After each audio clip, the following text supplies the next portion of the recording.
Il y a certaines victoires politiques qui ont vraiment le goût de la barbe à papa. Vous avez l'impression d'avoir quelque chose de gigantesque. Ça va vous remplir et puis finalement, bah, plus vous en mangez, plus ça se dissout, comme s'il y avait finalement rien, que c'était que du vent. Ben, j'ai l'impression aujourd'hui que la plupart des victoires aujourd'hui politiques, même dans les municipales, elles sont fondées sur des programmes qui sont complètement passés à côté de l'essentiel, qui est le sol en fait. Si vous croyez qu'on va s'en sortir en passant à côté de l'essentiel aujourd'hui, dont on ne parle presque pas, à savoir ce socle commun, cette base de la vie qu'on a tous et qui aujourd'hui est complètement carencée par nos systèmes productivistes, par notre boulimie de prendre toujours plus, d'abuser la terre, d'abuser le vivant et d'oublier le sauvage, eh ben, je peux vous dire que tout simplement, on va se prendre le retour du bâton. Donc j'invite vraiment tous les égos de politique à se remettre en question et à se réunir vraiment autour des vraies questions. Parce que ça, la santé des sols, elle est directement liée aussi à la santé de notre microbiote intestinal.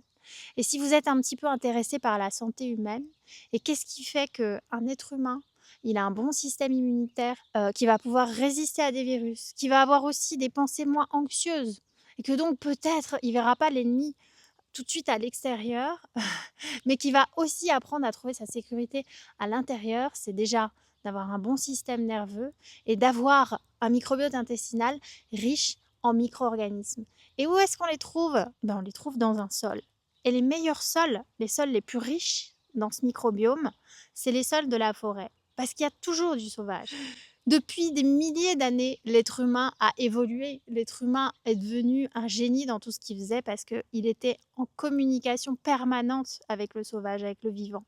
Il s'en nourrissait et directement, il avait une forme de prévention qui faisait que sa nourriture était une médecine et surtout, elle était riche dans ses micronutriments.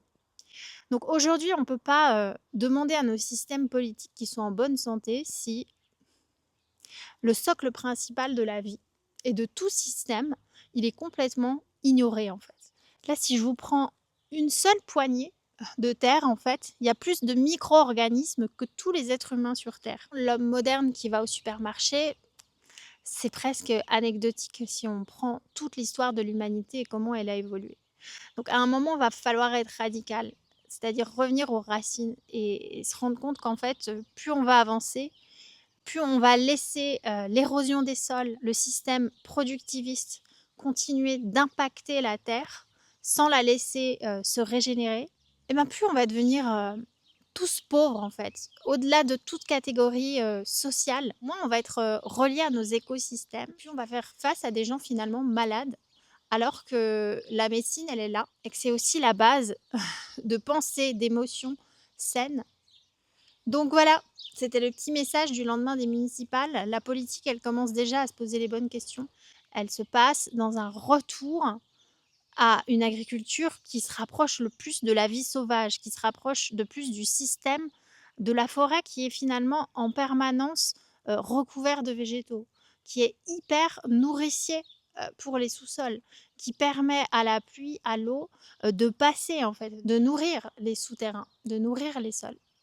Avec le système du labour, par exemple, avec les pesticides, la terre se compacte, l'eau reste en surface comme si c'était du béton, elle ne respire plus. Et un sol qui n'est pas humide, eh ben, il ne peut pas laisser vivre les vers de terre, les lombriques. Or, c'est eux, c'est toute cette petite vie qui digère la terre, qui composte la terre et qui lui permet de respirer et d'être riche justement en minéraux, en micro-organismes, puisque les plantes au-dessus vont aller nourrir en dessous aussi et déposer leurs micronutriments essentiels à la terre. Et c'est exactement comme ça qu'on fonctionne aussi. On ne peut pas se permettre de manger la plupart de ce qu'on mange aujourd'hui en espérant que notre société va aller bien. Et ça, c'est vraiment une pauvreté, une carence dans le sauvage, dans la conscience du fonctionnement des écosystèmes qui traversent toutes les classes sociales en fait. On est complètement passé à côté de cette culture du sauvage. On sait même plus que dans les racines de pissenlit, on marche dessus tous les jours, mais On a à l'intérieur de la racine de l'inuline et des prébiotiques qui vont venir nourrir les bons micro-organismes. Nos ancêtres en faisaient des boissons torréfiées. Ils se nourrissaient des racines à la croque comme ça. Ça renforçait le foie, ça les aidait à nettoyer le corps, à le détoxifier. C'était une vraie nourriture, riche en micronutriments essentiels.